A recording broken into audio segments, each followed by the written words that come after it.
జై సద్గురుభ్యో నమః.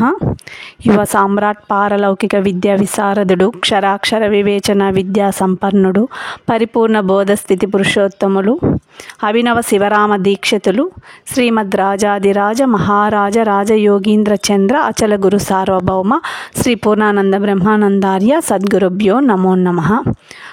శిష్య లక్షణము వివరణ చెప్పువారు శ్రీ శ్రీ శ్రీ పూర్ణానంద బ్రహ్మానంద స్వాములు. జై సద్గురుభ్యో నమః.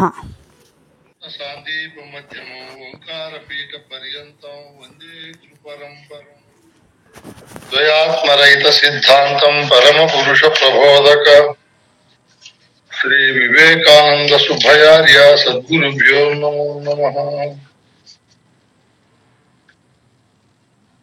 మనం ఇప్పుడు పరిపూర్ణ బోధను అంశాల పద్ధతిలో తెలుసుకుంటున్నాము. ఏదైనా ఒక క్రమంగా తెలుసుకుంటే అది శాశ్వతంగా హృదయాంతరాల్లో ఉంటుందని, తద్వారా బోధ ఫలాలను మనం బాగా పొందగలుగుతామనే సుసంకల్పంతో పెద్దలు కూడా మనకు క్రమ పద్ధతిలోనే బోధన బోధించారు. ఒక శివరామ దీక్షితులు, భావత కృష్ణ ప్రభువులు, పరశురామ నరసింహదాస్ స్వామి గారు లక్షణయుత గ్రంథాలు రాశారు. వారు పరిపూర్ణ బోధ ఏ విషయాలనైతే వినిపింపజేస్తాదో ఆ విషయాలను కనిపింపజేస్తారు. ఇది ఒక ప్రత్యేకత పరిపూర్ణ బోధ. మిగతా బోధలో అన్ని వర్ణాలు చేసుకుంటా పోతారు, కానీ వాళ్ళు వస్తువును చూపమంటే చూపలేరు. ఎందుకు చూపలేరు? వస్తువును వాళ్ళు చెప్పే మాటలన్నీ కల్పితంగా ఉంటాయి కాబట్టి కల్పితమైనటువంటి పరిస్థితుల్లో యథార్థ వస్తువును మనకు దర్శింప చేయమంటే చేయలేదు.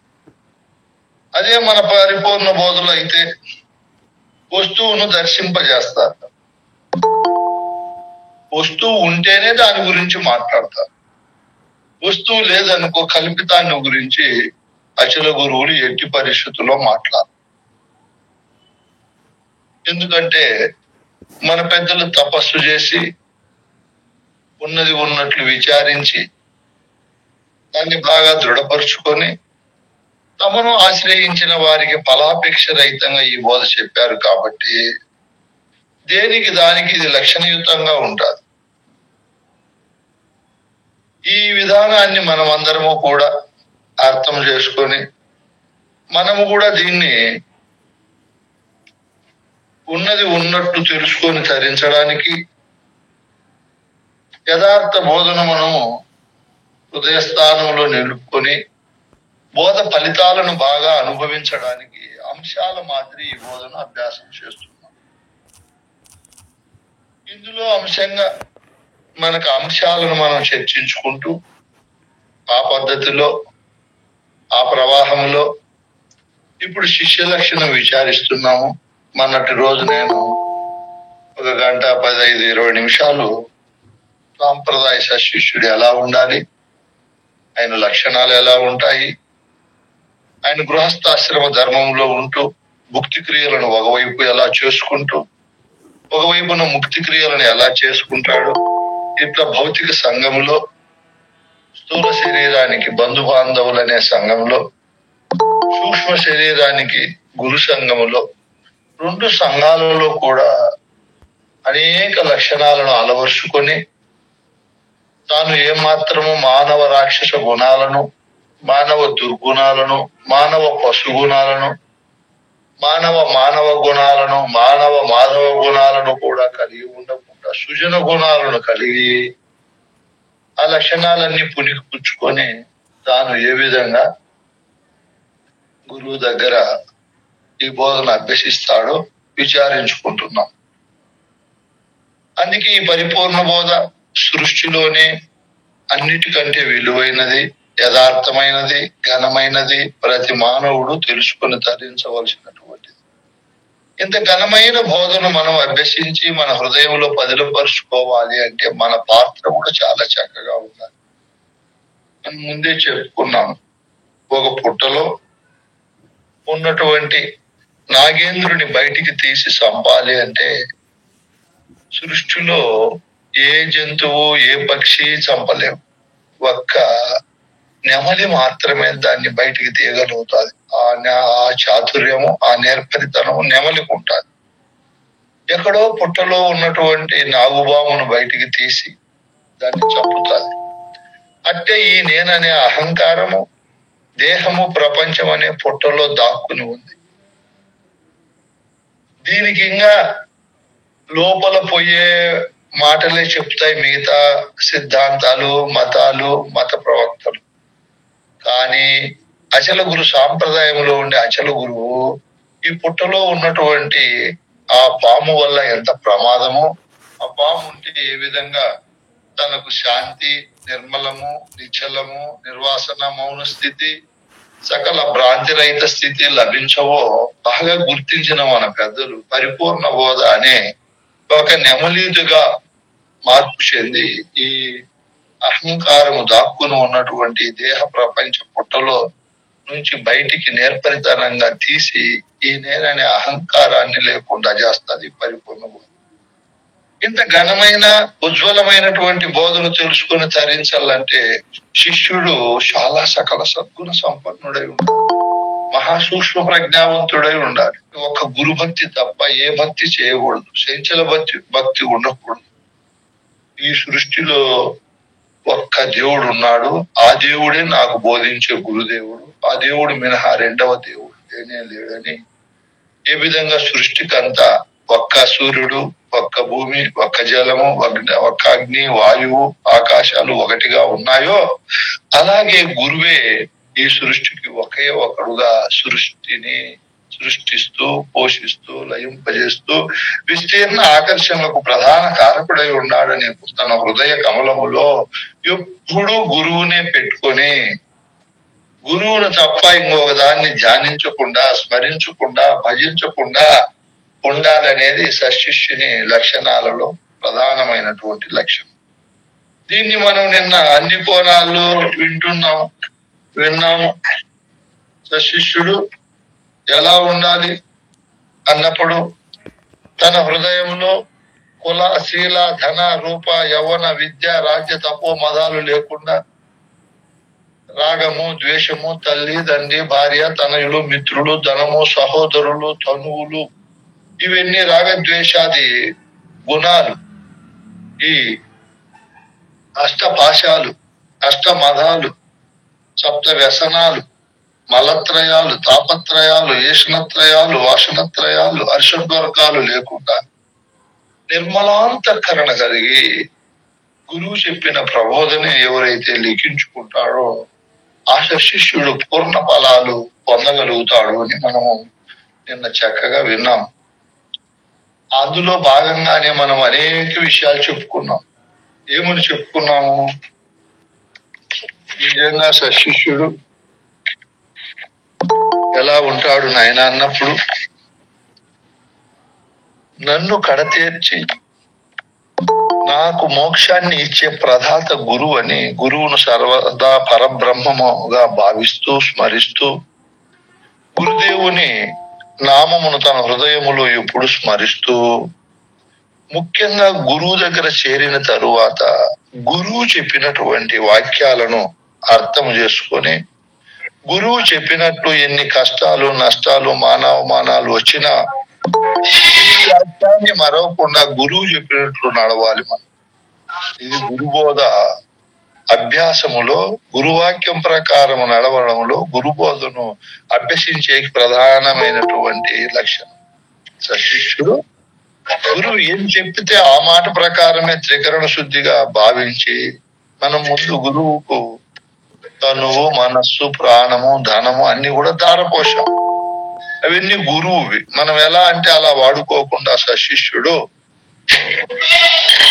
చెప్పినట్లు శరీరముతో దొంగతనాలు గాని, వ్యభిచారం గాని, మోసాది క్రియలు జరగకుండా, తన ప్రాణ రక్షణకు మిగతా ప్రాణాలను బాధ పెట్టకుండా, తన మనో ఆనందముల కోసం మిగతా ప్రాణుల మనస్సును బాధ పెట్టకుండా మనం గురువుకి ఇచ్చాం కాబట్టి మన మనస్సును గురువు ఎలా చెబితే అలానే నడిపింపజేసుకోవాలి. గురువు ఏ మతానికి చెందినా, ఏ జాతికి చెందినా, ఏ కులం వాడైనా, ఏ ఆశ్రమ వాసుడైనా, మనం కులములో ధనములో గొప్ప వాళ్ళమైనా మనం అభిమానం వదులుకొని గురువు దగ్గర యజమాని దగ్గర సేవకుడు ఉండినట్లు, భర్త దగ్గర ప్రతివ్రత శిరోమణి అయిన భార్య నడుచుకున్నట్లు మనమందరము కూడా గురువు దగ్గర సేవకుని వలె నడవాలి. ఎందుకంటే గురువు అన్ని రకాల మనకంటే అధికుడు.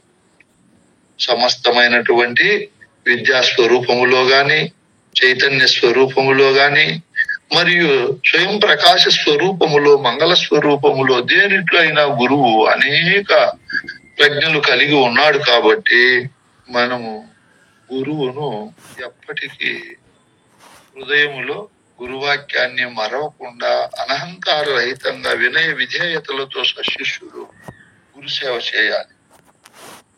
తాను ఎంత కీర్తి ప్రతిష్టలు కలిగి ఉండినా, సృష్టిలో చక్రవర్తి పదవి ఉండినా గురువు దగ్గర అవి ప్రదర్శించకూడదు.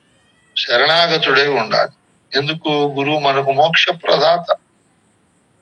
గురువు గారి దగ్గర అభిమానము, అనురాగము, అహంకారము లేకుండా సేవ చేస్తూ ఇప్పుడు గురువు సంతోషమునకై మనం పాటుపడాలి. గురువు బాధపడేటట్లు ఎట్టి పరిస్థితుల్లో మనం నడుచుకోకూడదు. గురుగీతల్లో చెప్పినట్లు గురువుకు మనం అధిక ధనవంతులమై అధికంగా ఉండినప్పుడు గురువు కూర్చోవడానికి, పడుకోవడానికి, గురువు ప్రయాణం చేయడానికి వాహనాలతో పాటు ఆయనకు పట్టు వస్త్రాలు, ప్రయాణాలు కావలసినటువంటి సకల సౌకర్యాలు, ఆయనకు అలంకరించుకోవడానికి భూషణములు అన్ని మనం అందుబాటులో పెట్టాలంట. నిరంతరము గురు పూజ చేయాలి. మనం గురువునే పూజించాలి. మనం గురువు చేసే పూజలకు వెళ్ళాలి. మనం గురువు సంతోషపడే విధంగా గురువు చేసే కర్మకాండల్లో మనం అందరము పాలు పంచుకోవాలి. శిష్యుడనగా ప్రవృత్తి కలిగి మనస్సు యందు, వాక్కు యందు, శరీరముతో చేసే క్రియ యందు ఈ మూడు ఏకంగా ఉండి గురుసేవకు వీటిని వినియోగించాలి. ఏ మాత్రము శిష్యుడు గురువు దగ్గర సిగ్గు, అభిమానము ప్రదర్శించకూడదు. గురువు ఎక్కడున్నా, తాను ఎంతటి వాడైనా, గురువు కులములో, ధనములో, రూపములో, యవ్వనములో, జాతిలో తక్కువ వాడైనా గురువు ఎక్కడ కనపడితే అక్కడ మనం నమస్కరించాలి. ఎలా నమస్కరించాలి? దీర్ఘ నమస్కారం చేయాలి. చేతులు, పాదములు, మోకాళ్ళు, వక్షస్థలము, శిరస్సు, నేత్రము, వాక్కు, మనస్సు ఈ 8 అంగములు భూమి మీద తాకినట్టు ఒక దీర్ఘ దండం వలె గురుగీతలు చెప్తాయి. నమస్కరించాలి. గురువు కనబడతాలి. ఏమాత్రము అభిమానం ఉండరాదు. అందుకే చెప్పారు, సాష్టాంగ దండ ప్రణామం చేయాలి గురువు సశిష్యుడు.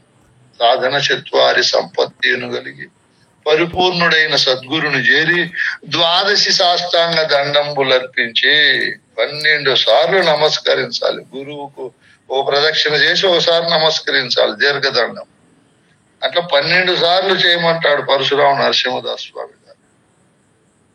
ఎందుకంటే ఇన్ని పనులు చేస్తేనే తన అహంకారము, దురభిమానము అన్ని కూడా వెళ్ళిపోతాయి. లేదంటే శిష్యుల్లో అభిమాన అనురాగాలు ఉంటాయి. గురువు సంతోషపడేటట్లు, మెచ్చేటట్లు గురువుకై తాను అన్ని విధాల తన శరీరమును, తన సంపదను, తన భార్యను, తన పిల్లలను అందరినీ కూడా గురుసేవకు సమర్పించాలి అంటాడు గురుగీతలో శివుడు పార్వతితో. గురుసేవ నిమిత్తమై సర్వము మనం సమర్పించాలి. ఎందుకంటే 33 కోట్ల దేవతలు, బ్రహ్మ, విష్ణు, రుద్ర మరియు ఇంద్రాది దేవతలందరూ గురువు ఉంటేనే ప్రకాశిస్తాడు. కాబట్టి వాళ్ళందరూ గురు స్వరూపముతో ఉన్నారు. కాబట్టి గురువు కంటే అధికమైన వారు ఎవరూ లేరని శిష్యుడు ఎప్పుడు గురుమూర్తి సంకల్పము, సులక్షణము, సర్వోత్కృష్టమైన మంగళ స్వరూపుడని, సర్వదేవతా స్వరూపుడు గురువు అని చెప్పి మనము నా రక్షకుడు గురువే, నా మోక్ష ప్రదాత గురువేనని ఇంకా ఎన్ని కోణాలలో మనం చెప్పుకున్నా అయిపోదు. ఇది మీరు గురుగీతలో మరియు దాసబోధ తీసుకుంటే అందులో భక్తుని లక్షణాలు వర్ణిస్తారు. భక్తుడు శిష్యుడైన వాడు ఎలా ఉండాలి అని దాసబోధలు ఇంకా అద్భుతంగా చెప్తారు.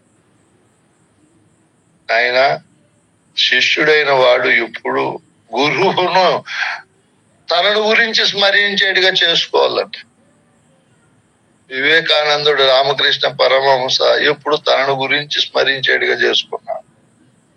శంకరాచార్యులు, శివరామ దీక్షితులు, భావత కృష్ణ ప్రభువులు, ఇటువంటి మహనీయులు ఎప్పుడు గురు మంత్రాన్ని కూడా మరిచిపోయి శిష్యుల్నే స్మరించేటంత సద్గుణాలతో, అంత అవిరళ భక్తితో సేవ చేశారు మహనీయులు వాళ్ళు. దానికి చెప్తాడు దాసబోధలో సమర్థ రామదాసు. ఏం చెప్తాడు ఆయన?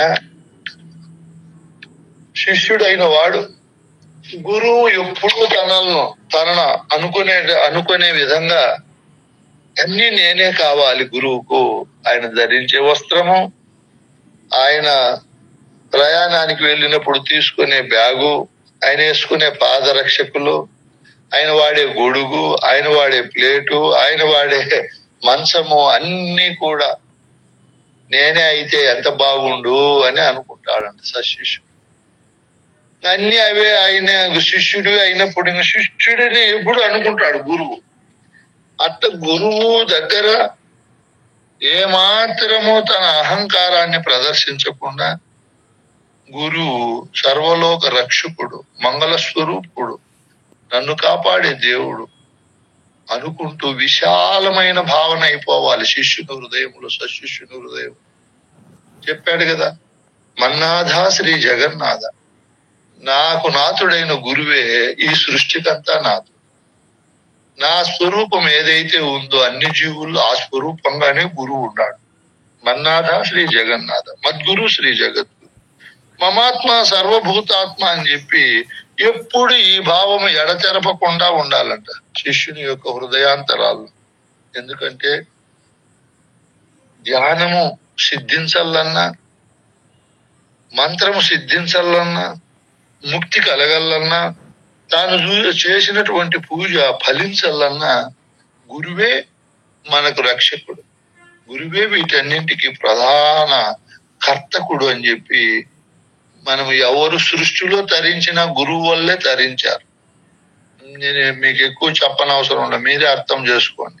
కృష్ణుడు గాని, ఆంజనేయ స్వామి గాని, సీతాదేవి గాని, రుక్మిణి మాత గాని, శారదా మాత గాని, ఇట్లా ఈ లోకంలో ఎవరైనా తరించిన వాళ్ళు ఉండారు, గొప్ప స్థితిని పొందిన వాళ్ళు ఉండారు, శివరామ దీక్షితులు, కృష్ణ ప్రభువులు అంటే వీళ్ళందరూ కూడా గురువు యొక్క కృప వల్లే. అందుకే మనము సూర్యుడిని ఉపాసించే వాళ్ళు ఉదయం సూర్యుడు తూర్పున ఉంటాడు, అక్కడ మల్లుకొని ప్రార్థిస్తారు. మధ్యాహ్నం తలపైన ఉంటాడు, అక్కడ ముఖం పెట్టి ప్రార్థిస్తారు. సాయంత్రం పడమర ఉంటాడు, అక్కడ మల్లుకొని ప్రార్థిస్తారు. అట్లే శిష్యుడు గురువు ఏ వైపున ఉంటే ఆ వైపున నమస్కరించాలి ప్రతిదినము. అంత ఓతప్రోతంగా దేహము నిండా విశేషమైనటువంటి గురుభక్తి ఎవరికైతే ఉంటుందో త్యజించిన వాళ్ళని ఏమి చేయలేరు. మళ్ళీ అన్ని సమర్పించారు. చరిత్రలో మనం పరిశోధన చేస్తే గురువుకు శివాజీ, ఇట్లా చక్రవర్తులు, రాముడు, ఇట్లా మహారాజాదిరాజులు గురువుకు అన్ని సమర్పించారు, గురువాక్యంతో జీవించారు. సశిష్యుడైన మహనీయుడు కూడా ఈ విధంగానే జీవించాలి. ఎందుకు అంటే ఈ సమస్త సృష్టి కూడా గురువు యొక్క సుసంకల్పముతో, ఆశీర్వాద బలముతో ప్రకాశిస్తాంది. అందులో మనం ఎంత వాళ్ళము? మనము నిర్మించుకొని మనం ఉండే ఈ భావము, మన స్థితిగతులు చాలా స్వల్పమైనవి, గురుస్వరూపం అధికమైంది. కాబట్టి అటువంటి గురువు దగ్గర సశిష్యుడు వినయము, విధేయతతో ఉండాలి. ఎప్పుడు గురువు దగ్గర కోపంగా మాట్లాడకూడదు, అహంకార అభిమానాలతో ఉండకూడదు, భయభక్తులతో ఉండాలి. గురువు నా మాట వినాలి అని చెప్పి తాను అజ్ఞానంగా, వివేకంగా, అసమర్థంగా చేసే పనులన్నీ కూడా గురువు ఒప్పుకోవాలి అనే భావం ఉండకూడదు. నిజంగా గురువు దగ్గర సశిష్యుడు ఎట్టి పరిస్థితులు అబద్ధాలు ఆడకూడదు. అసత్యం భయంకరమైనది. ఎప్పుడు ప్రాణం పోనీలే సత్యమే మాట్లాడాలి. గురువును భయపెట్టి బాధ పెట్టేటట్లు మనం వ్యవహరించకూడదు. గురువు దగ్గర మనము భావరూపములో అద్వైత భావనతో ఉండిన క్రియారూపములో అద్వైత భావనలో ఉండకూడదు.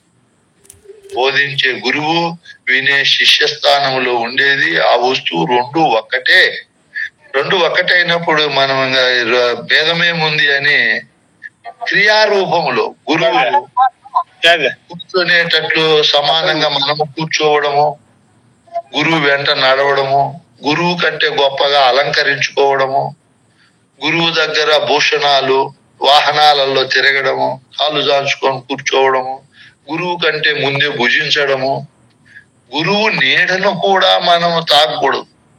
గురువు వాడే వస్తువులను గురువును ఎంత గొప్పగా భావిస్తామో అంత గొప్పగా భావించాలి. ఆయన పడుకునే పరుపు, మంచము, కుర్చీలు, ఆయన ఏ వస్తువు వాడినా కూడా అది పరమ పవిత్రమైనదని అంత గౌరవ భావనతో ఉండాలి. మీరు మహమ్మదీయులను చూడండి, ఖురాన్ను ఎంత పవిత్ర భావనతో చూస్తారో, అది దివ్య ఖురాన్ అని భావిస్తారు. అంతకంటే ఇంకా గొప్ప భావనతో మనం గురువును భావిస్తూ ఆ గురువు దగ్గర ఇంత ఘనమైనటువంటి మనము సేవకా వృత్తిలో జీవితాన్ని ముందుకు తీసుకొని పోవాలి. ముఖ్యంగా గురువు యొక్క స్థితిగతులకు మనము కృతజ్ఞతగా ఉండాలి. కృతజ్ఞుడమై ఉండరాదు. ఆయనకి పెద్దల కథలు చెప్తారు. చేసిన మేలు మరిచిపోయి గురువునే ధిక్కరించేటట్లు మనం ఉండకూడదు. కన్నులు కనపడక ఒక బకం అంటే కొంగ పడిపోయింది ఒక చోట. వేరే జాతి పక్షులు దాన్ని చూసి దానికి మెరుగైన సేవ చేసి ఆ కొంగను తీసుకొని పోయి తన నివాస స్థలంలో పెట్టి దానికి ఉండే జబ్బు, దానికి ఉన్నటువంటి శ్రమ పోగొట్టారు. తాము తెచ్చిన ఆహారాన్ని రోజు ఇచ్చేవారు కొంగకు. అది బాగా బలపడింది. మా ఇంట్లో మా పిల్లలకు రక్షణగా ఉండు అని చెప్పాయి ఈ పక్షులు. కొంతకాలం తరువాత కొంగ బుద్ధి ఎక్కడ పోతుంది? ఆ పక్షి పిల్లలను తినేసి ఆ ఈకల్ని ఎక్కడో దూరంగా పడేసినట్లు నటిస్తూ అవి వచ్చేటప్పుడు ఏడుస్తూ కూర్చున్నది. ఏ పిల్లలని అడిగితే వేరే పాము వచ్చి తీసుకొని పోయింది. పాము ఎక్కడ తీసుకొని పోయింది చూస్తామని ఎక్కడ చూసినా ఈకలు ఎక్కడా లేవు. అది ఉండే క్రింద చూస్తే ఆ త్వరలో క్రింద దాచుకొని ఉందంట ఆ కొంగ, ఆ పక్షి ఈకలు. అప్పుడు అవి బాధపడి చేసిన మేలు మరిసే జాతి కొంగ జాతి, ఇది కృతజ్ఞుడు అని చెప్పి చంపుతాయి దాన్ని. మనం కొంగ వలె గురువు చేసిన మేలు మరవకూడదు. అన్ని కాలాలలో గురువు దగ్గర కృతజ్ఞతగానే ఉండాలి. ఇష్టల కొరకు గాని, సంకల్పాలు నశించక గాని, ఆడంబరానికో లేదా చేసిన పాపం పోవాలనో గురువును పూజించి ధ్యానించి భజించకూడదు. మనం అట్ట చేస్తే స్వస్వరూప జ్ఞానము కలగదు, పూజా ఫలం కూడా లభించవు. నిజంగానే హృదయాంతరాలలో త్రికరణ శుద్ధి కలిగి దగ్గర చేరి జనన మరణం అనే ఘోర సంసార బాధను పోగొట్టుకోవాలని మనము గురువును పూజించాలి. గురుభక్తి అనేది సృష్టిలో అన్ని నాశనమైతాయి. చూడండి, మానవ జన్మకు వచ్చాము, చూస్తా ఉన్నట్లేదు సద్భావ వికారాలతో నశించిపోతాడు. పౌర్ణమిలో చంద్రుడు కనపడతాడు, మళ్ళీ అమావాస్యకు నశించిపోతాడు. ఉదయం సూర్యుడు కనపడతాడు, సాయంత్రం అయితే కనపడ్డు. ఏ చెట్టు అయినా ఏ ప్రాణి అయినా కూడా ఉంటాది, నశించిపోతాది. పరిపూర్ణం మాత్రం ఎలా ఉందో అలానే ఉంటది. అట్లే మనం గురువు దగ్గర ఫస్ట్ ఏ విధమైన భావనతో గురు భక్తికి చేరామో, భక్తి నశించకుండా మన జీవిత పర్యంతము విశేషంగా అభివృద్ధి కావాలి. అంత గొప్ప అభివృద్ధి కావాలి. దానికి మొక్కల జాతుల్లో కొన్ని ఉన్నాయి. గరిక, తుంగ, బోధ ఇవి ఉన్నాయి. ఈ జాతివి అవి నశించవు, ఎప్పుడు విజృంభిస్తాయి. కాల్ చేసినా మళ్ళీ వస్తాయి. అట్లా గురుభక్తి విశేషంగా ఉండాలి. ఇంకా ఇంకా పెరిగిపోవాలి. గురువు ఒకవేళ కొట్టచ్చు, తిట్టచ్చు, కోప్పడచ్చు, అన్యోపదేశంగా మాట్లాడచ్చు, మన పైన విసుగు చెందొచ్చు. ఏమి చేసినా గురువు మనకు మాత్రం భక్తి అంతరించిపోకూడదు, దినదినాభివృద్ధి కావాలి. ఇవన్నీ సశిష్యుని లక్షణాలు. గురువు ఎన్నో కోణాల్లో మన పైన కోపంగా కావచ్చు, ఇంకొక రకంగా కావచ్చు ప్రవర్తించిన, మనం ముందు చెప్పుకున్నట్లు పరిపూర్ణం ఎలా ఉంటుందో పెరగక విరగక తరగక అరగక మన భక్తి కూడా ఆ విధంగానే ఉండాలి. బాధ, తుంగ, గరిక ఎట్లా నశించవో మన భక్తి కూడా ఎప్పుడు నశించకూడదు, ఎప్పుడు పూర్ణాభివృద్ధితోనే ఉండాలి. అందుకే పెద్దలు ఏం చెప్పారు, ఎంత వినయము విధేయత భక్తి ఉంటే నరకులములో ఉండే గుణాలను వదులుకొని గురుకులము లేకొచ్చి గురుపుత్ర నామ సార్థక ధీరుడై ఉండాలి. ధనధాన్యాలలో కీర్తి ప్రతిష్టలలో కంటే సద్గుణాలలో మహాసంపన్నుడై ఉండాలి. ఎట్టి పరిస్థితుల్లో మన పరంపర చాలా గొప్పది, అద్వితీయమైనది, అనంత కాలము నుంచి వస్తా ఉంది. అటువంటి సాంప్రదాయంలో మనం ప్రవేశించినామంటే ఇంకా మన జీవితానికి ఇంకా ఏమి కావాలి అని ఒక గొప్పదైనటువంటి తృప్తితో సేవ చేయాలి. మనం ఎట్టి పరిస్థితుల్లో సాంప్రదాయానికి చెడ్డకు తీసుకొని రాకూడదు. గురువు చెప్పినట్లు మనము నడుచుకుంటే ఆ బోధ మనకు వచ్చిపోతుంది. ఇంకా దీనికోసం తపస్సు, యజ్ఞయాగాది క్రతువులు, ధనధాన్యాది క్షేత్రాలు, గృహాలు ఇవన్నీ ఖర్చు పెట్టి మనం ఏం చేయనవసరం ఉండదు. అందుకే గురువును పరమ పవిత్రంగా హృదయంలో పెట్టుకొని పెద్దలైన మహనీయులందరూ తరించారు. మన గురువు పరంపరలో గురువులందరూ ఇంత ఘనమైన గురుభక్తి కలిగి గురువు నీడను కూడా వాళ్ళు దాటిన్లా, తొక్కిన్లా, అంత భయంగా ఉండేవాళ్ళు మహనీయులు. మా శిష్యుల్లో శంకరెడ్డి ఉన్నాడు, గురువు భోంచేయండి భోంచేయుడు, ఎట్టి గురువు ఎంతన్నా చెప్పు సమానంగా గురువుతో సమానంగా కూర్చోడు, ఆయనకి ఏం పంట పండినా గురువుకు ముందు తెచ్చిస్తాడు. అందరూ అలా చేయాలని కాదు, గురు భక్తి అలా ఆయన అట్లా భక్తిలో ఉన్నాడు. నెలకు ఆయనకు 4,000 పెన్షన్ వస్తే గురువుకు దాంట్లో సగం ఇచ్చేస్తాడు. ఆయన స్వామి మీరెంత సేవ చేస్తున్నారు, వద్దు నాయన అన్నా కూడా వినడు. అంటే ఏమి అట్లా ఓతప్రోతంగా ఏదో వేషాలు వేసుకొని అలంకరించుకొని గురువు కంటే నేను గొప్పనని ఆ పద్ధతిలో ఎప్పుడు శిష్యుడు ఉండకూడదు. గురువు మహాసూక్ష్మ ప్రజ్ఞావంతుడు కాబట్టి మనం గురు సన్నిధానంలో వినయంగా ఉండాలి. ఒకవేళ గురువుని గురించి ఎవరైనా నిందించినా వీళ్ళుంటే వాళ్ళకు అట్లా నిందించకూడదని చెప్పాలి.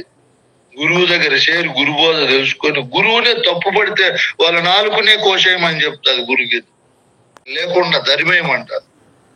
ఎందుకంటే ఒకవేళ ఆయన్ని పంపించే సమర్థత మనం లేకపోతే మనమే అక్కడి నుంచి వదిలిపోమని చెప్తాది గురుగీత. గురుగీత ధర్మాలు అలా ఉన్నాయి. సశిష్యుడు అవన్నీ పాటించాలి. గురువు గుణాలను ఎప్పటికీ మనం చూడకూడదు. గురువు గుణాలను చూసామనుకో మన హృదయంలో బోధ తెలుసుకొని తరించే కవాటము తెరుచుకోదు. మనం ఎట్టి పరిస్థితుల్లో గురువు గుణాలు చూడకూడదు. మనం గురువును బోధరీత్యాన్ని ఉత్కృష్టంగా చూడాలి మనం.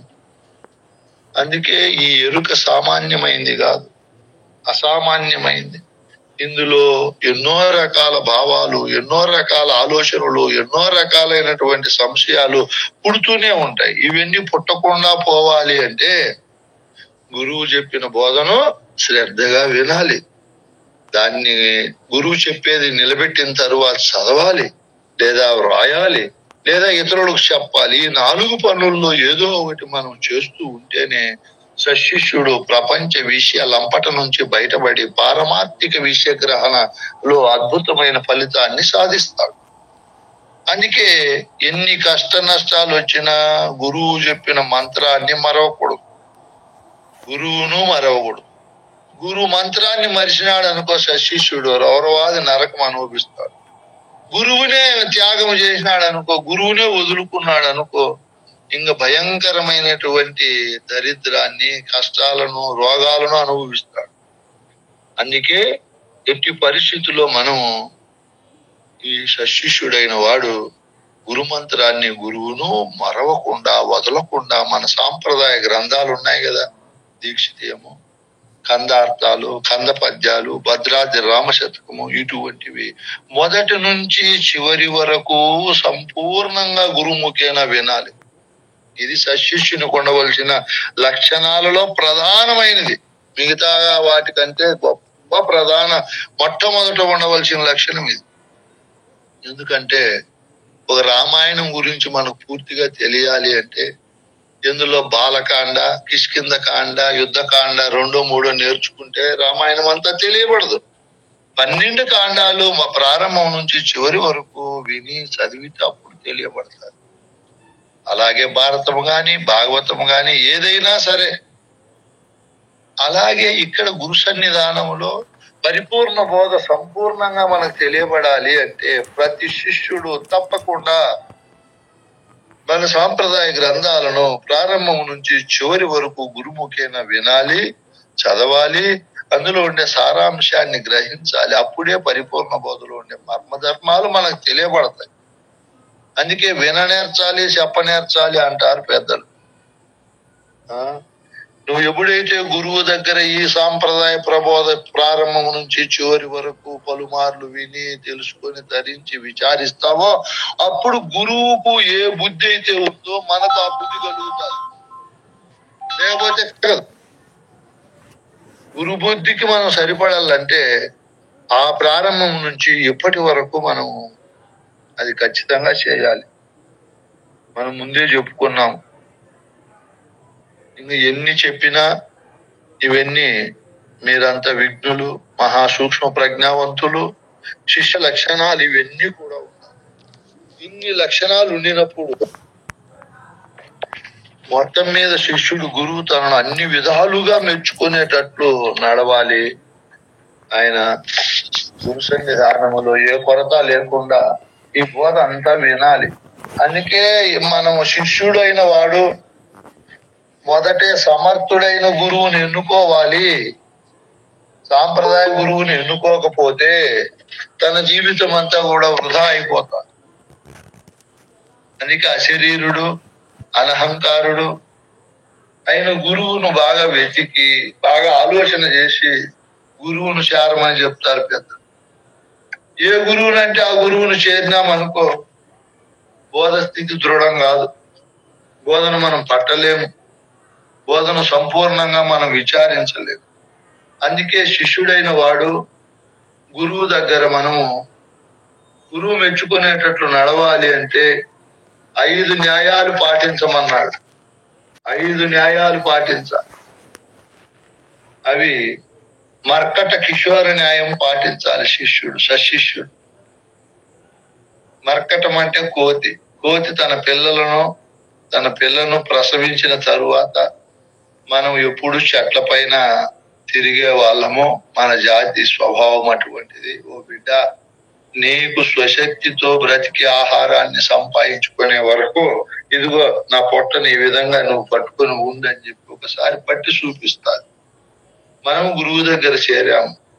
ఈ పరిపూర్ణ బోధలో ఉండే మర్మధర్మాలన్నీ తెలిసి బోధ స్థితి కలిగే వరకు ఈ గురు మంత్రాన్ని, గురువాక్యాన్ని, గురుబోధను గట్టిగా పట్టాలి. పట్టుబడితే వదలకూడదు. దీనికి ఎన్నో కందార్థాలు చెప్పారు పెద్దలు, మళ్ళీ చెప్పుకుందాం. ఎలాగో వచ్చేసాం, పడిపోయినాము ఈ అదృష్టంలో. ఇందులో ఇంకా పూర్ణ ఫలాలు అనుభవించే వరకు దీన్ని వదలకూడదు శిష్యుడు. రెండోది జలచర న్యాయం శిష్యుడు పాటించాలి. జలములో ఉండే చాలా జీవులు బయటకు వస్తే ఏ విధంగా బ్రతకలేవో, నీరు అని తప్పించిపోతాయో, మళ్ళా నీటిని చేరే వరకు వాటి ప్రాణం ఏ విధంగా కొట్టుకుంటుందో, చేరకపోతే వాటి ప్రాణం ఎట్లా ఆగిపోతుందో, తమ ప్రాణాన్ని నిలుపుకొని తమ జీవన మనుగడను ముందుకు తీసుకొని పోయే ఆ ప్రాణులు ఏ విధంగా నీటికై తప్పించి నీటిలో ఉండేకి ఇష్టపడతాయో, గురువు దగ్గర చేరిన తరువాత గురుబోధ అమృతం గురువాలాలి. మళ్ళా లౌకిక విషయాలు లేకపోకూడదు. పోయినా మనకి ఈ బోధలో మనకు మరణం సంభవిస్తుంది. అవి ఎలా నీటిని ఎప్పుడు ఆశ్రయించుకొని ఉంటాయో మన మాత్రము కూడా ఎప్పుడు గురుబోధనే ఆశ్రయించుకొని ఉండాలి. ఆ తరువాత శిష్యుడు భూ పరిభ్రమణ న్యాయం పాటించాలి. భూమి తన చుట్టూ తాను తిరుగుతూ సూర్యుని చుట్టూ ఎడతెరిపి లేకుండా తిరుగుతాది. ఒక సెకండ్ కూడా ఖాళీగా ఉండదు. అంటే మనం గురువు దగ్గర చేరిన తరువాత మన చుట్టూ మన స్వధర్మాలన్నీ కూడా సవ్యంగా, దివ్యంగా, భవ్యంగా ఆచరిస్తూ గురువాక్యాన్ని పరిపాలించాలి. గురువు చుట్టూ, గురుబోధ చుట్టూ మనసు తిప్పాలి. ఇప్పుడు ఎంత బ్యాలెన్స్ ఉండాలనో, ఎంత జాగ్రత్త ఉండాలనో, ఇక్కడ తప్పిపోతే ఇది ఫెయిల్ అవుతుంది, అక్కడ తప్పిపోతే అది ఫెయిల్ అవుతుంది. అందుకే మనము చాలా బ్యాలెన్స్ తో నడవాలి, చాలా జాగ్రత్తగా ఉండాలి. గురువు బిడ్డలు ఎలా అంటే అలా మాట్లాడకూడదు, గురువు దగ్గర ఎలా అంటే అలా ప్రవర్తించకూడదు. ప్రపంచంలో అయినా సరే ఓర్పుగా, నేర్పుగా, సహనంగా, తృప్తిగా, ఎప్పుడు సంతోషంగా ఇవన్నీ కూడా మనము మెలగాలి. ఎన్ని ఉంటాయి ఇంకా చెప్తా పోతే మనము. గురువును ఏకవచనంతో పిలవకూడదు, పేరు పెట్టి పిలవకూడదు. గురువును విశ్వేశ్వర, సర, జగద్రక్ష, లోకనాయక, దేవదేవ, పరాత్పర, పరంధామ, తండ్రి, నాయన, ఇటువంటి గొప్ప గొప్ప పేర్లతో మనము, అంత గొప్పవాడు కాబట్టి గురువు గొప్ప పేర్లతో పిలుస్తూ తన కర్మలు తాను చేసుకుంటూ గురు సన్నిధానములో గురుబోధను కూడా సంగ్రహించుకోవాలి. తన శరీర, కుటుంబ, ప్రపంచ విషయాలను తగ్గించుకుంటూ గురువు చెప్పే విషయాలను పెంచుకుంటూ ఆ తరువాత క్షేత్రజ్ఞ సంయోగ న్యాయం. క్షేత్రం అంటే శరీరము, క్షేత్రజ్ఞుడు అంటే శరీరి పరమాత్మ. ప్రకృతి అయిన శరీరము, పరమాత్మ అయిన పురుషుడు ఒకదాన్ని ఒకటి వదులుకొని ఉండలేదు. భూమిని వదులుకొని గంధము, నీటిని వదులుకొని రసము, అగ్నిని వదులుకొని తేజస్సు, గాలిని వదులుకొని స్పర్శ, ఆకాశాన్ని వదిలి శబ్దము ఏ విధంగా ఉండలేవో, చెట్లను వదులుకొని పక్షులు, పుట్టలను వదులుకొని పాములు, తల్లిని వదులుకొని పిల్లలు ఏ విధంగా ఉండలేవో మనం కూడా గురు వాక్యాన్ని, గురువును వదులుకొని ఉండకూడదు. సశిష్యుడైన వాడు ఈ పద్ధతిలో ఉంటాడు, ఉండాలి కూడా ఈ పద్ధతిలో. ఇది ఇన్ని న్యాయాలు గురు సన్నిధానంలో శిష్యుడు పాటించాలి. పాటిస్తూ ఇప్పుడు కందార్థాల్లో మనం కొన్ని చెప్పుకున్నాము. నిన్న ఏం చెప్పుకున్నాము అనే దానికి తనుమన ధనములు గురువుకు వినయమున ధారపోసి భక్తితో తనను తాను ప్రపంచము నుంచి ముక్తిని పొంది ఎప్పుడు పరిపూర్ణమే ఉందని పరిపూర్ణాన్ని మనము స్మరిస్తూ భజిస్తూ సశిష్యుడైన వాడు ఎప్పుడు దాన్నే గమనిస్తూ ఉంటాడు. రెండవ ఆలోచన, రెండవది ఏది చింతించకుండా అంత ఘనమైన స్థానంలో ఉంటాడు సశిష్యుడు. ఇంకా అలాగే చెప్పుకున్నాము, జలము నెడవాయు నల్లని జలచరవు నా టీవి భూని సశిష్యుడు హృజ్జంబను జల తన పీఠముపై గురువు చెప్పిన బోధను ఆయన తన హృదయంలో అదే పెట్టుకొని ఉంటాడు. ఎందుకు ఉంటాడు ఆ విధంగా సశిష్యుడు? పరిపూర్ణాన్ని దర్శించాడు గురు సన్నిధానంలో. లేని ఎరుకను గురించి బాగా విచారించాడు. ఈ ఎరుక లేనే లేదని దృఢం చేసుకున్నాడు. ప్రపంచంలో ఎవరు, ఏ సిద్ధాంతకర్త, ఏ మతకర్త చెప్పని బోధ చెప్పాడు శిష్యుడికి గురువు. ఆ విధంగా వస్తునిశ్చయంగా కొండను ముందర పెట్టి కన్నులుండే వారికి చూపిస్తే అంత తేలిగ్గా చూస్తాడో అంత తేలిగ్గా పరిపూర్ణాన్ని దర్శించాడు.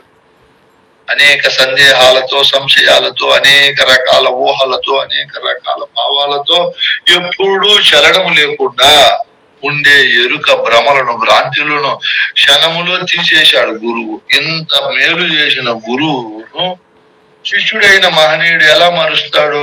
మరవలేడు. మరిసే కుదరను కూడా కుదరదు. తాను మరవల్లన్నీ ఆయనే గుర్తొస్తాడు, ఆయన బోధలే గుర్తొస్తాయి, ఆయన స్థితిగతులే గుర్తొస్తూ ఉంటాయి. ఎలా మరుస్తాడు? ఇంకా మరవలేడు. గురువుని నరునిగా భావించింటే మర్చిపోతాడు. గురువును పరమాత్మ స్వరూపంగా, దేవదేవునిగా, తన మోక్ష ప్రదాతగా భావించాడు, విశ్వేశ్వరునిగా, సర్వేశ్వరునిగా. కాబట్టి గురువు ఎప్పుడు శిష్యుని హృదయంలో ప్రతిష్ఠ అయి ఉంటాడు. అందుకే తన హృజ్జల జంబను పీఠముపై నిలిపి ఎప్పుడు నిలుపుకొని ఉంటాడు శిష్యుడు. ఇంకా వదులుకుంటే కుదరనే కుదరదు.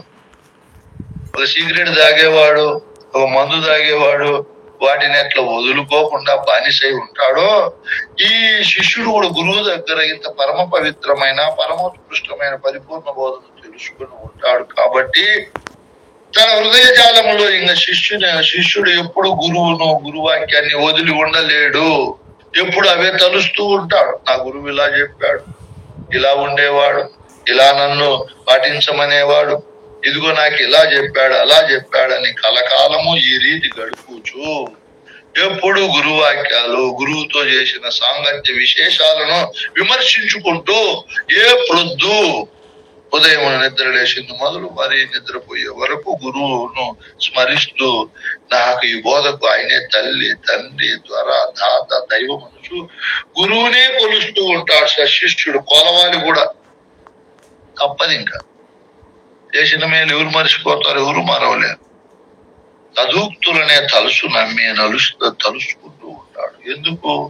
మనకిక్కడ పరిపూర్ణ బోధ అనే వేదాంతంలో గురువు గారు పునర్జన్మనిచ్చాడు, మళ్ళీ ఇక్కడ పుట్టింపజేశాడు.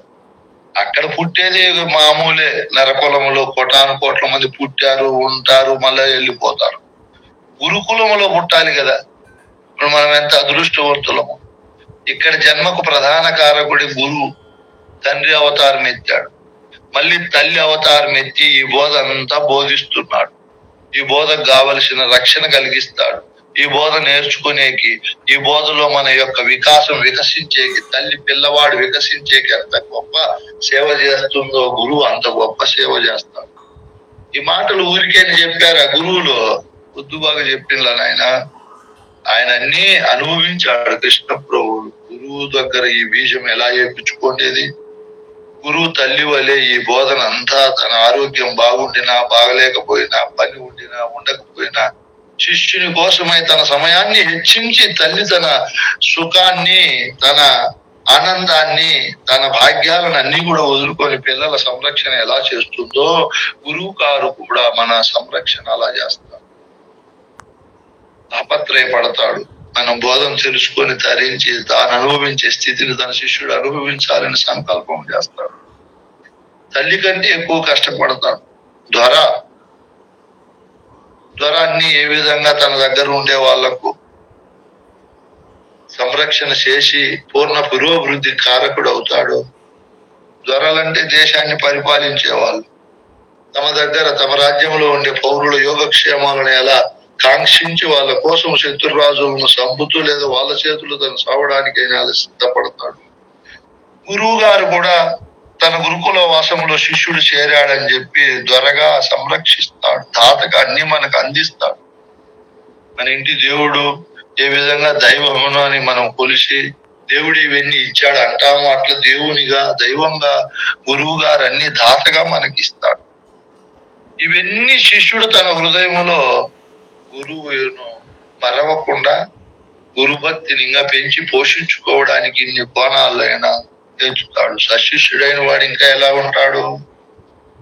ఊరికి పోయిన పతిరాకడ కోరినట్లు భావములోన మతిమంతుడు సశిష్యుడు సతతము గురు రాక కోరు సత్యమో వినరా వాణి తోటి సాటెవ్వరనరా ఇటు నీరాకడాను స్నేహితుడు కోరిన ఎట్లో అతి దరిద్రుడు ద్రవ్యతటి రాగోరిన ఎట్లు సత్యమో వినారా వాణి తోటి సాటెవ్వరనరా. ఇది అద్భుతమైన మాట చెప్తాడు గురువు గారు. ఆయన పెళ్లి అయింది.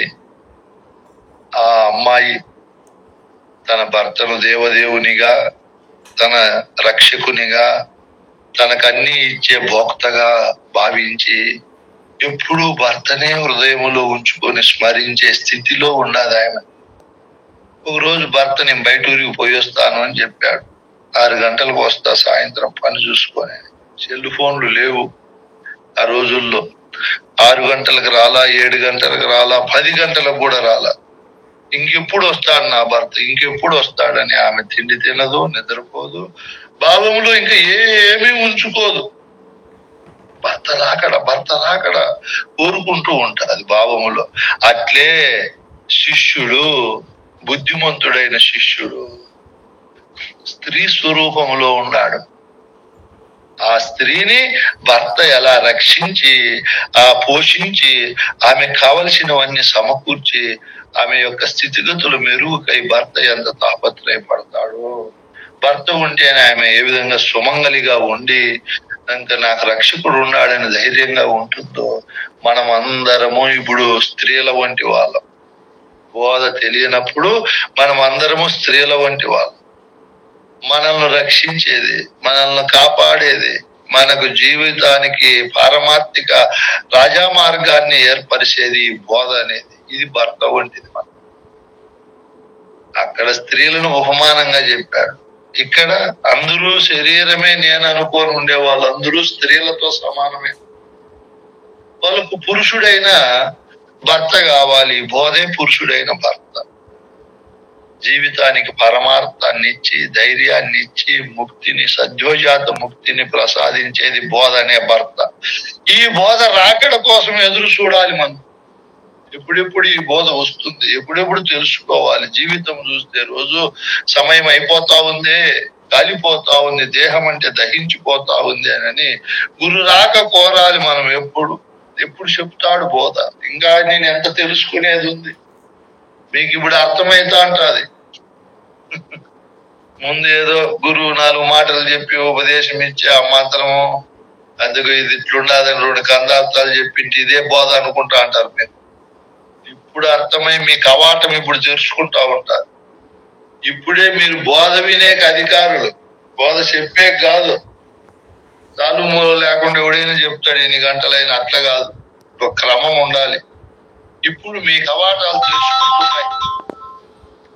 మీ బోధ పదిలపరుచుకొని హృదయంలో భద్రపరుచుకునేకి ఇప్పుడు అసలైన మార్గంలోకి వచ్చారు మీరు.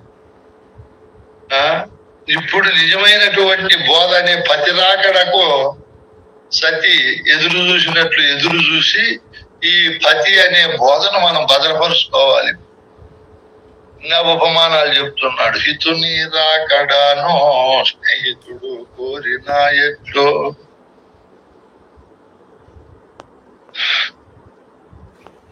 హితుని రాకడను స్నేహితుడు కోరిన ఎట్లు. మామూలుగా సృష్టిలో స్నేహితుడు గొప్ప మేలు కోరతాడు మనకు. మంచి తల్లిదండ్రులు దొరికేది కష్టము, మంచి భార్య దొరికేది ఇంకా కష్టము, మంచి కుమారుడు దొరికేది ఇంకా ఇంకా కష్టము, మంచి స్నేహితుడు దొరికేది ఇంకా ఇంకా ఇంకా కష్టం. ఆ తరువాత మంచి భర్త గురువు దొరికేది ఇంకా 10 కష్టం. మంచి స్నేహితుడు మనకు దొరికితే మన జీవిత కాలములో మనకు ఏమైనా కష్టమో నష్టమో రావచ్చు. అత్యంత ప్రమాదకరమైన వ్యవహారాలు సంఘటనలు జరగచ్చు. అప్పుడు మంచి స్నేహితుడు ఉంటే మంచి సలహాలు ధైర్యాన్ని ఇచ్చి మనల్ని అటువంటి సంఘటనల నుంచి ముందుకు తీసుకొచ్చిపోతాడు. అట్లా మంచి నిస్వార్థ స్నేహితుడు దొరికినాడు అనుకో, ఆ స్నేహితుని రాకడను ఈ స్నేహితుడు ఎప్పుడు కోరుకుంటా ఉంటాడు. లౌకికమైన ప్రయోజనాలు కలిగిస్తాడు ఆ స్నేహితుడు. పారమార్థికంగా మనకెవరు స్నేహితుడు? మోక్షాన్ని ఇచ్చేవాడు, సమస్త బాధల నుంచి, భయాల నుంచి, సంశయాల నుంచి, సందేహాల నుంచి రక్షించేవాడు గురుబోధ. ఈ గురుబోధనే మనం ఎప్పుడూ కోరుకోవాలి. ఎప్పుడు గురువు ప్రసన్నుడవుతాడు, ఎప్పుడు బోధ చెబుతాడని ఆ స్నేహితుడు ఇంకొక స్నేహితుడు ఎదురు చూసినట్లు మన జీవిత పరమార్థమైన జీవన విధానములో ఈ స్నేహాన్ని, అన్ని రకాల ఉపశమనాలను కలిగించే స్నేహితుడు గురుబోధ. ఈ గురుబోధకి ఎదురు చూడాలి. అతి దరిద్రుడు ద్రవ్యతతి రాగోరిన ఎట్లు. కృష్ణప్రభువులు ఈ బయట ఉపమానాలైన పారమార్థికంగా ఎంత అంతరాంతరాల్లో ఎంత అర్థం ఉంటుంది. వాళ్ళు మహానుభావులు. కాబట్టి మనం బాగా ఆలోచన చేసి చూసినప్పుడు ఇక్కడ మనకు దరిద్రముతో మనం కొట్టుమిట్టాడుతున్నాం. భయంకరమైన దరిద్రము. బయట సంపదలు ఉండొచ్చు, మంచి ఫ్లాట్లు, మంచి బంగళాలు, కార్లు, కనుక వస్తు వాహనాలు. అవి నీ క్షేమాన్ని, సంతోషాన్ని, ముక్తిని ఇవ్వలేవు. శాశ్వత పరంధామాన్ని, స్థితిగతులను కల్పించలేవు. పరంధామములో ఉండేటట్లు చేయలేవు. ఇంకా మనకు ధనం, నిజమైన ధనం ఏది? గురుబోధ అనే ధనము. మనకేమీ తెలియదు. గురువు దగ్గర ఏమో చేరాము, 20, 30, 40 ఏళ్ళ సర్వీస్ ఉంది, సీనియారిటీ ఉంది. రాత్రి ఒక గురువు చెప్పాడు, ఎందుకయ్యా వాళ్ళకి అధికారం ఇచ్చావు? వాళ్ళకి ఏమొస్తుందని ఇచ్చావు నువ్వు అధికారం? పాపం ఎంత భయం ఉంటుంది వాళ్ళకు, ఎంత దిగులు ఉంటుంది. సంపూర్ణ విద్యావంతులు చేసి అధికారం ఇవ్వాలంటే వాళ్ళు 30 ఏళ్ళ సీనియారిటీ ఉంది స్వామి అని. ఆ గురువు 50 ఏళ్ళ సీనియారిటీ ఉంటే ఏమి చేసేది? ఏమి రానప్పుడు దరిద్రం పోగొట్టుకోవాలి కదా, కష్టపడాలి కదా. సంపద అంటే ఊరికేనే ఈ పరిపూర్ణ బోధనే సంపద. ఎంత కష్టపడాలి, దీనికోసం ఎంత శ్రమ పడాలి, దీనికోసం ఎంత సమయాన్ని హెచ్చించాలి. ప్రపంచం పైన ఏమాత్రము రాగము లేకుండా, వ్యక్తిగత సుఖ సంతోషాలకు ఏమాత్రం ప్రాధాన్యత ఇవ్వకుండా, దీనికోసమే అనునిత్యము అహర్నిశలు కష్టపడితే ఈ సంపద వస్తుంది. ఉద్యోగము లేని వారు ఉద్యోగానికి, డబ్బు లేని వారు డబ్బు కోసము, విద్య లేని వారు విద్యాభివృద్ధికు ఎంత కష్టపడతారో అంతకంటే 100 కోటి రెట్లు దీనికోసం కష్టపడాలి. ఇది సామాన్యమైనది కాదు. ఇది నిల్వ ఉండదు. ఇది పాదరసం వంటిది. చిల్లుబడిన కుండలో నీళ్ళు వేస్తే అట్లా నిల్వ ఉండవు, అట్లా మనలో నిల్వ ఉండదు. ఈ బోధ జారిపోతూ మరుపులోనే పోతూ ఉంటారు. దీన్ని అనునిత్యము ఎరుకలో ఉంచుకొని సంపద బోధానందాలు మనం అనుభవించాలి అంటే, మీకు ముందే చెప్పాను, 1 నిమిషము కూడా మనస్సు ప్రపంచ విషయాలపైకి పోకుండా ఎప్పుడు ఇదే స్మరించాలి, భజించాలి, ధ్యానించాలి, స్మరించాలి. గురువుని రాకడను, గురువు అంటానే మన హృదయం పులకించేటట్లు అయిపోవాలి. అట్లా అయిపోతే ఈ దరిద్రము, బోధ అనే దరిద్రం మనకు తొలగిపోతుంది. బోధ అనే సంపద వచ్చి కూర్చుంటారు. అందుకే సశిష్యుడు సతతము బోధ రాకడను కోరాలి. అందుకే చెప్పాడు పెద్ద, ఒకవేళ గురువు బోధ చెప్పి అలసిపోతాడు. ఎన్నో కోణాల్లో చెప్పింటాడు గురువు, విసుగొచ్చి ఆరూఢుడైపోతాడు. అందుకే సశిష్యుడైన వాడు గురువు ఆరోగ్యంగా, ఆనందంగా, శక్తివంతంగా ఉన్నప్పుడే, ఇప్పుడే పోస్ట్ పోన్ చేయకుండా గురువు బోధ వినాలి సశిష్యుడు. మళ్ళీ చూస్తామని ఇంకా సమయం ఉందనుకుంటే గురువు ఉండేది గ్యారెంటీనా, మనం ఉండేది గ్యారెంటీనా? సశిష్యుడు అన్ని వాయిదా వేసుకోవచ్చు. ఈ బోధను వినేది, తెలుసుకుని అర్థం చేసుకునేది వాయిదా వేయకూడదు. ఎప్పుడంటే అప్పుడే చెప్పాడు క్రింద గురువు గారు. అతివెల రతి చతురతల ఇటీవల చేవారి తల్లిదండ్రుల రయరనుచు తత్పతుల రరయరే రతి అట్లని మతిమంతుడు గురుడు బోధమనినా గాని తద్బోధత మనాడు పోని. అతి దరిద్రునిచే విద్యార్జించినతగాడు చతురుడై విత్తమార్జన చేయు పంతులు మానినా గాని తద్బోధత మనాడు పోని. శిష్యుని లక్షణాలలో ఇదిగా గొప్పది. వయసులో ఉన్నప్పుడు తల్లి తండ్రి ఎన్నో రతి చతురతలు, ప్రతి సుఖములో ఉండే మెలుకోలన్నీ అనుభవించి సంతానాన్ని కని వాళ్ళను పెద్ద చేసి పెంచే క్రమంలో వాళ్ళ గుణాలకు, ఆ రతి గుణాలను తగ్గించుకొని వాటిని మానుకొని ఉంటారు తల్లిదండ్రులు. అప్పుడే యవ్వనములో ఉండి వివాహం చేసుకుని ఉండే పిల్లలు, మా తల్లిదండ్రులు దూరంగా పడుకుంటున్నారు, రతిక్రియలు చేసుకోలేదు, మనం ఎందుకు చేసుకోవాలని ఉంటారా? ఉండరు. ఆ భావములు అది పెట్టుకోరు. ఇంకో ఉపమానము చెప్తున్నాడు. ఇప్పుడు నేనే పెద్ద ధనవంతునిగా లేను, టీచర్ను, అక్కడిక్కడ సరిపోయేటట్లు ఉన్నాను అనుకో. నా దగ్గర ఒక విద్యార్థి బాగా విద్యార్జన చేశాడు, IAS ర్యాంక్ వచ్చింది. మా గురువు పేదవాడు, టీచర్ గానే పని చేశాడు, నేను ఎందుకు కలెక్టర్ పని చేయాలని వాడు మానుకుంటాడా? వడ్డ భుజం పైచేది మానుకుంటాడా? అంటే ఒక వృత్తే కాదు ఇక్కడ. గురువు అంటే విద్య నేర్పే దాంట్లోనే కాదు, వేరే వృత్తులు కూడా నేర్పించవచ్చు. ఒక మెకానిక్ సైడ్ ఇంకోటో నేర్పించవచ్చు. సంపాదించలేదని శిష్యులు అట్లా ఉండాలని నియమం లేదు కదా.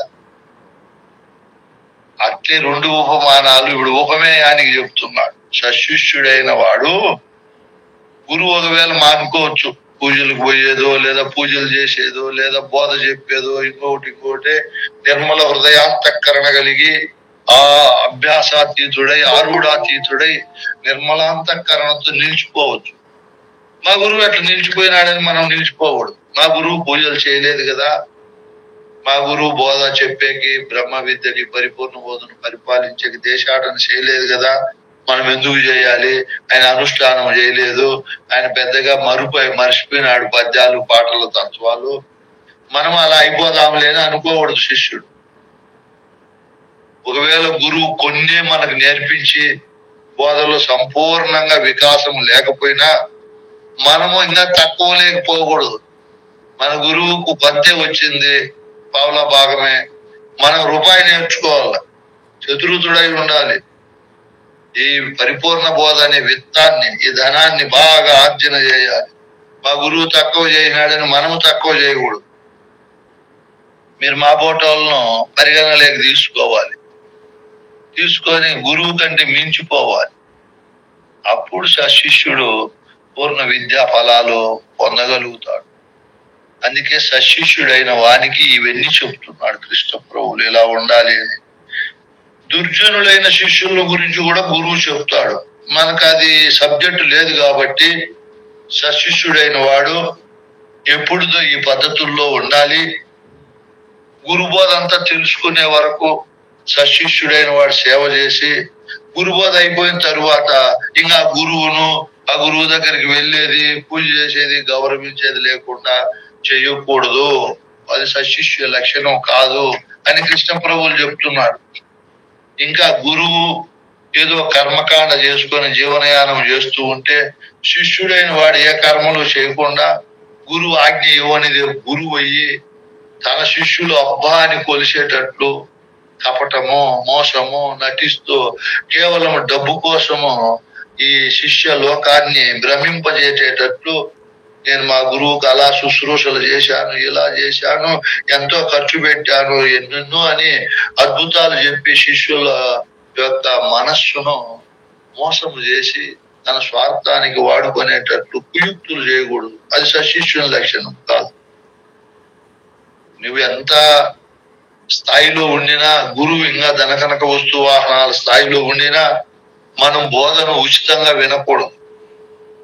పండితారాజ్యులు చెప్తాడు, శిష్యుడైన వాడు సశిష్యుడు గురువుకు ధనమిచ్చైనా బోధ వినాలి, లేదా సేవ చేసైనా బోధ వినాలి, లేదా గురువు చెప్పిన విద్యను నేర్చుకుని తిరిగి గురువుకు ఒప్పజెప్పి ఆ తరువాత బోధనంతా వినాలి. లేదా ఇవన్నీ కూడా గురువు శిష్యుడు అడిగి బోధ వినాలి. బోధ కోసం డబ్బు బాగా ఖర్చు పెట్టాలి, బాగా సేవ చేయాలి, బాగా వినాలి, బాగా గురువుకు చెప్పాలి. ఇట్లా తనకున్నంతలో మమేకమై సశిష్యుడైన వాడు ముందుకు పోవాలి. ఏమి చెప్పేది, ఎప్పుడు దరిద్రం మాటలు చెప్పేది, ఇవన్నీ శిష్యుడు చేయకూడదు అని చెప్పి సశిష్యుడైన వాడు ఇలా ఉండకూడదు, నటించకూడదు అని చెప్పి గురువు దగ్గర అహంకారాన్ని చూపకూడదు, గురువు చెప్పినట్లు కాకుండా వేరే దారిలో నడవకూడదు, గురు నింద చేయకూడదు. మా గురువుకే తెలియదులే బోధ, నాకే అంతా తెలుసు అని తనను తాను హెచ్చించుకుని గురువును తగ్గించకూడదు.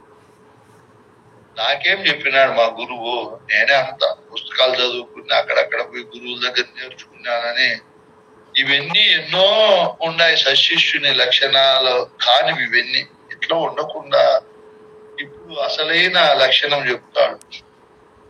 4 శుశ్రూషణములు లోలతగావించుకొనుచు లోకాతీతం బాలోకించి గురునిచే ఈ లోకము జోలి విడుగు ఇంతే చాలన్నా నీతో కూడా ఇది మరువకన్నా. కీలు తెలియని చదువు చాలా చదివెందుకు, చాలించి నీ బిడ్డి కీలు తెలిసితివేని, ఇద్దే చాలన్న నీతో కూడా ఇది మరువాకను.